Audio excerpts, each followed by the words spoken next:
Terima kasih Anda masih terus menyaksikan NTV Prime. Kita masih membahas jelang debat kedua Pilkada Jakarta. Namun sebelum kita lanjutkan perbincangan, kita akan sama-sama menyimak informasi grafik berikut ini.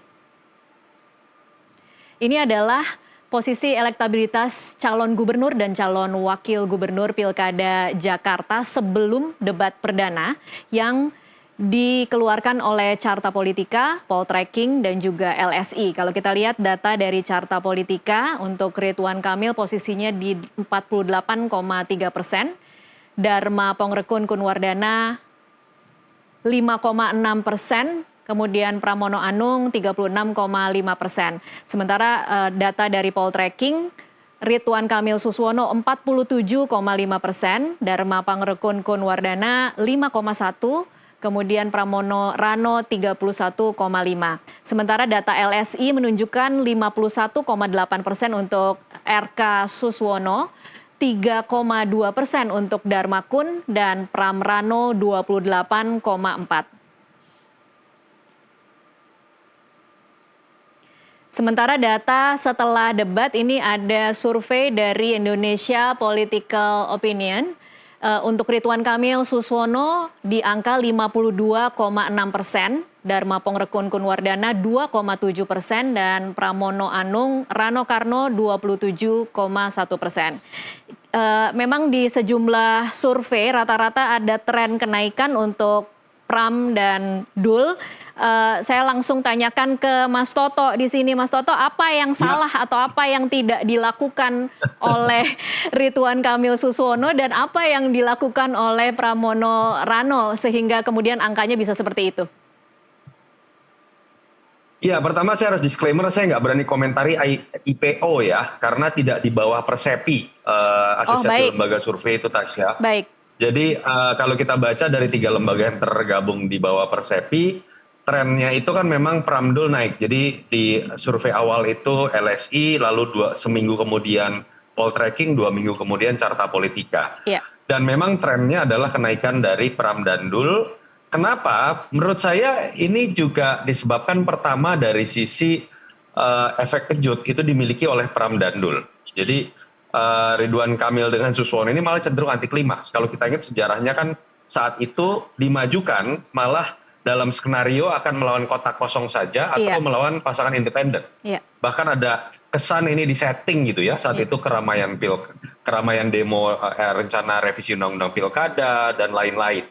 Jadi pertama memang faktor anti klimaks dari pasangan Ridwan Kamil dan Suswono itu yang membuat kemudian mereka tidak menikmati masa bulan madu ketika penetapan terjadi, malah anti klimaks. Yang kedua, Tasya, menurut saya simpel. Kita lihat dari bahasa marketing politik atau simbol marketing politik deh, Tasya ya. Sampai sekarang yang berseliweran di sepanjang jalan terkait dengan APK-nya Kang Emil dengan Suswono itu warnanya biru, Tasya. Iya. Dominan. Dan kedua, tagline yang digunakan adalah Jakarta Baru. Iya. Buat saya itu sifatnya berlawanan dengan logika elektoral. Pertama, warna biru itu apalagi dikaitkan misalnya dengan warna sepak bola, yaitu warna Persib. Kemudian memang ada hubungannya ke situ ya? Iya, warna biru itu bukan warna Jakarta itu warna oranye. Iya. Bahkan sampai Persijanya meskipun tulisannya oranye loh, Mas Toto. Kan biru. Betul, tapi RK-nya Suswono. Saya agak kaget Kang Emil menggunakan warna biru itu, termasuk dalam APK-nya. Iya. Kedua, penggunaan kata Jakarta Baru mungkin niatnya adalah mengkonotasikan Jakarta Baru dalam konteks tidak lagi menjadi ibu kota. Iya. Tapi ketika diartikan Jakarta Baru ini adalah antitesis dari Jakarta yang dipimpin oleh Anies Baswedan, itu bumerang yang besarnya luar biasa. Seperti kata Mas Yohan tadi, bahwa Anies dengan Ahok itu adalah pusat dari kekuatan elektoral ketika berbicara sebelum adanya penetapan. Orang masih terbelah antara basis pemilih Ahok dengan Anies yang paling kuat. Ditambah mungkin dalam perjalanannya kalau kita lihat gimmick-gimmick yang muncul atau bagaimana migrasinya para relawan dari relawan Anies dengan relawan Ahok sepertinya memang mengarah kepada bantuan kepada Pram dan Dul ini. Jadi dilihat dari beberapa variabel yang saya sebutkan saja, tidak mengherankan kalau kemudian tren elektoral lebih dimiliki oleh Pram dan Dul.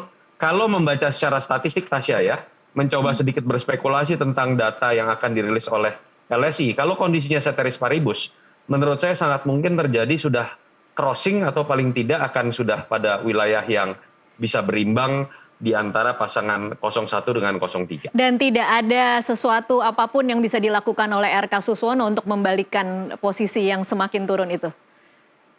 Sebetulnya bisa, Tasya, bahwa ketika berbicara mengenai Jakarta ya, pengalaman dari apa yang terjadi pada Jokowi Ahok ketika menang atau Anies Baswedan, Jakarta itu asal rajin turun ke titik-titik, seluruh kelurahan itu bisa digapai, Tasya. Karena hanya 267 kelurahan.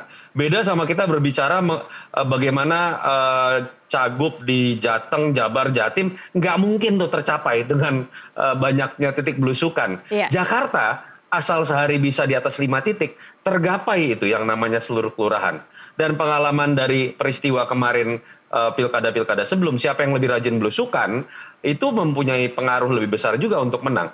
Problemnya di Kang Emil adalah ketika tingkat resistensi lebih tinggi, tadi kan Mas Yohan menjelaskan variabel kualitatif ya, ada beberapa penolakan di daerah Priuk, misalnya di Jatinegara. Survei pun juga menemukan bahwa memang tingkat kesukaan itu paling tinggi bukan ke Emil, tapi bukan juga ke Pramono Anung, tapi kepada Sidul atau Rano Karno, mungkin karena image Sidul anak sekolahan Jakarta dan lain-lain. Jadi mungkin menjadi sebuah simalakama juga buat Kang Emil menyadari tidak semua daerah dan tidak semua komunitas ketika beliau turun kemudian malah berimplikasi positif, bisa jadi berimplikasi sebaliknya. Itu dilema yang dimiliki oleh Kang Emil dengan Suswono menurut saya. Jadi catatannya kurang banyak turun, tapi kalau turun juga beresiko untuk kemudian bukannya meningkatkan ya.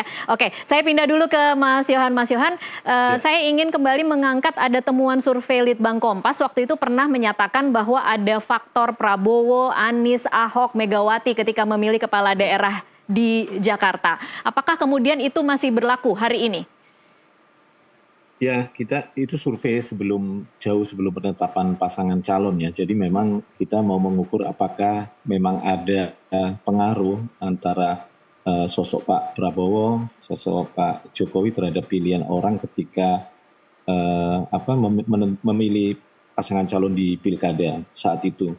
Tentu perlu bandingkan lagi ya, survei terbaru saat ini kita juga sedang merencanakan ke lapangan terkait apakah ada perubahan terkait itu. Tentu ketika situasinya sekarang pemerintahannya sudah tidak lagi di periode Pak Jokowi, periode Pak Prabowo, dan kita lihat belum ada langkah-langkah yang representasi tokoh-tokoh nasional ya untuk kemudian mengendorse pilkada Jakarta ini, baik ke salah satu maupun ke calon yang lain gitu ya. Jadi sudah semakin dekat padahal ya menuju ke 27 November. Ya. Jadi saya sih melihatnya lebih ke kekuatan ketiga pasangan calon saat ini yang bertarung ya, yang menjadi ukuran atau referensi pemilih untuk menentukan siapa pasangan calon yang akan dipilihnya gitu ya. Ketika survei itu dilakukan bahkan belum ada pasangan calon yang resmi mendaftar gitu Tasya. Jadi memang pasti ada perubahan terkait orientasi pilihan dari pemilih gitu ya. Tapi saya melihat memang terkait resistensi tadi memang justru itu dimulai ketika proses sebelum pendaftaran ya, ketika RK justru memiliki tabungan disinsentif terhadap pemilih gitu ya. Ketika misalnya postingan-postingan lama dia terkait Jakarta itu kemudian muncul kembali, dan juga misalnya soal ide dia soal profesi pekerjaan itu dekat dengan tempat tinggal.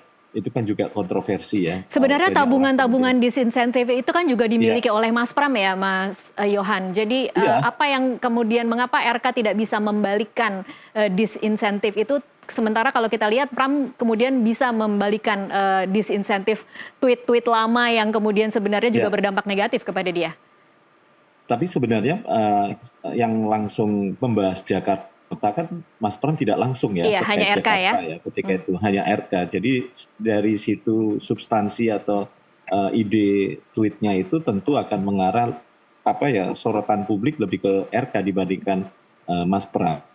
Itu yang pertama. Yang kedua tentu tidak lepas dari pengaruh proses pencalonan ya. Ketika Ahok dan Anies tidak mendapat tiket, orang kemudian kalkulasi kemudian menghubung-hubungkan bahwa pasangan RK ini juga bagian dari koalisi besar itu ya, yang kemudian juga sedikit banyak, kalau kita kembali ke pertanyaan Tasya tadi, apakah ada pengaruh Jokowi Prabowo di situ, orang kemudian mengasosiasikan pasangan ini mungkin lebih dekat dengan koalisi besar itu gitu ya, karena memang partai-partainya lebih banyak ada di situ, sementara Pram dan Dul ini kan lebih ke PDIP ya. Ya. Orang kemudian asosiasikan ini pertarungan antara PDIP yang kemudian diasosiasikan sebagai partai oposisi yang saat ini juga real tidak masuk dalam pemerintahan yang dibacakan Pak Prabowo kemarin, sedikit banyak itu juga memiliki pengaruh terhadap pemilih gitu ya. Baik.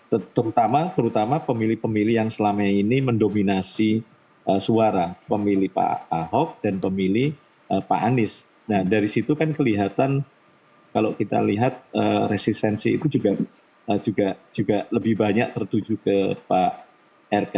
Dan kalau kita lihat dari data yang ditampilkan tadi, ini kan belum aman ya bagi RK meskipun dari 3 survei yang disampaikan tadi cukup mendominasi berjarak dengan Mas Pram dan Dul.